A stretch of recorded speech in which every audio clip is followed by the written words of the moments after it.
First Can you Amendment. address Justice Sotomayor's question from before about whether we should apply strict scrutiny, assuming we think it applies here, or remand it to the 10th Circuit to do so? What does the United States want to say about that? So you could remand, but we think, like in Mahmoud, this is a case where it would be probably fairly appropriate to actually just resolve the case here. Why? And for two reasons. One is there is ongoing irreparable harm to the petitioner because of the restriction of their speech.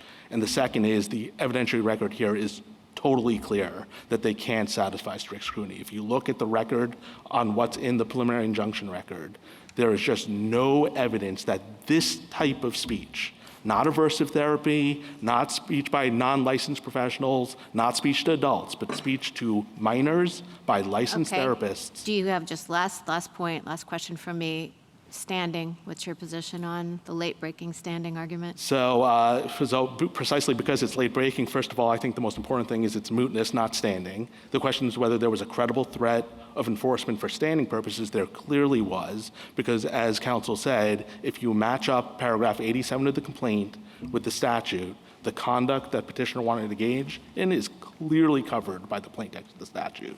So, and most were talking about mootness because the government has come in now and suggested that somehow the plain text of the statute doesn't apply, or they're not going to enforce the statute despite that. And we don't think that in these circumstances, when the state comes in post certiorari and advances a fairly implausible reading of their statute, that that should be enough to defeat standing. If I could say one more thing about how implausible their reading is, as I understand their position, it seems to be that the language after including isn't independently sufficient. You have to be trying to change behavior orientation independently. If that was true, it would equally apply to aversive therapy.